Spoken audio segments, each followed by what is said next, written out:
For your first fly, we will teach how to tie the woolly bugger. This is the material list for the woolly bugger. For the hook, I will be using a size 8 3X long-bodied nymph hook from Grizzly. For the thread, we will use a 6/0 olive pre-wax thread. For the ribbing of this fly, we will just use fine copper wire. For the body, we will use medium light olive chenille, which is sold in packages and put on cards, which is basically a cotton material or other kind of synthetic fiber twisted onto a thread.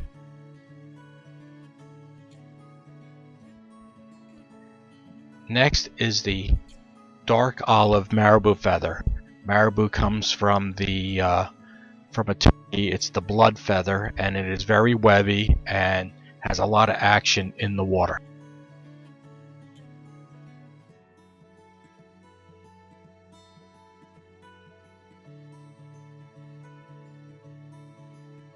For the palmer hackle, we will use Grizzly from a rooster. So this is a rooster neck. We will place the hook in the vise at the point where it's between the bend and the barb of the hook. Then we will make sure that the shank of the hook is parallel to the floor or to your tying desk. Now we'll attach the tying thread to the hook. Press it up against the shank of the hook, wrap over it, lift the thread, your tag end, about 30 degrees, and then take your thread and just run along the tag. And then turn around and cut the tag. Now we'll take our thread and bring it and lay a base of thread on the shank of the hook. Bring our thread to the bend and then back towards the eye, stopping one eye length away from the eye. Step 3. Tying in the marabou tail. Select a marabou feather from the bag, stroke it backwards, measure it to the shank of the hook. You can also wet your fingers and stroke the feather to the tips. Then measure it to the shank of the hook. That'll keep all the material together. And then mark it with your thumb and index finger from your right hand and switch it to your left hand at the bend. Then take your right hand and move it to the front of the feather and secure it in place.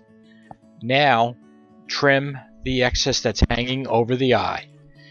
By doing this, we will have a nice even body. So now take thread and bring it to the bend of the hook, lashing the material to the bend, holding the marabou feather to the top of the shank of the hook. One more pass, go forward and back, and end your thread at the bend of the hook. Step 4. Tying in the copper wire for the rib. Take about 2 inches or 3 inches of the copper wire. Do not cut it with your scissors. Wiggle it back and forth so that it will break by fatigue, and then secure it under the shank of the hook. Just catch it with your thread under the shank, run your thread mid shank, and then back towards the bend of the hook, securing the copper wire at the bend of the hook. Step 5. Tying in the chenille and making the body. We will take a few inches of olive medium chenille, and we will prepare the chenille and secure it to the body.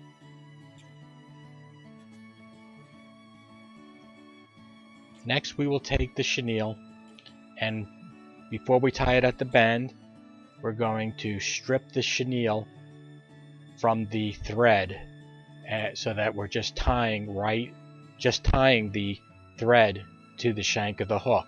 This will help make the body nice and level and not give it a bump at the bend of the hook. Then we'll bring our thread to the eye of the hook. Now we'll take the chenille and wrap it away from our body, go underneath the shank and up over the shank, and we will do touching wraps. And we will also make sure that the chenille is laid flat, not twisted, as we go and create the body. So each wrap is touching as we go towards the eye of the hook. And as we are wrapping, we're trying to make sure that the chenille is level from the bend towards the eye of the hook. We will take the chenille to about an eye length away from the eye. We will hold the chenille in our right hand and take our left hand and bring the thread over the chenille to tie it off. About 3 or 4 good tight wraps. Then we'll take our scissor and trim the chenille.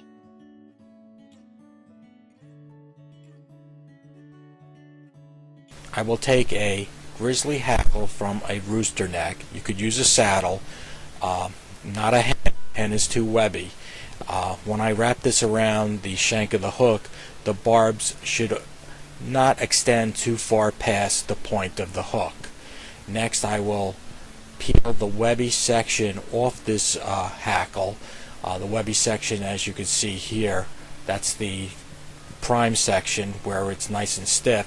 The webby section is usually towards the back end of it, so what I'll do is peel the web from the stem of the hackle. Now we're ready to attach the hackle to the fly.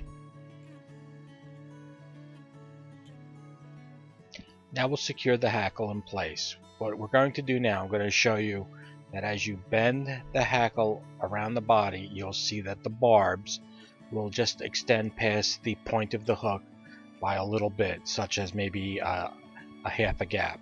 And we'll take the stem and we'll put it underneath the shank of the hook and take the thread and pull it up to catch the stem. Once we catch the stem, we'll put 3 or 4 different wraps, and then we'll cut the stem off.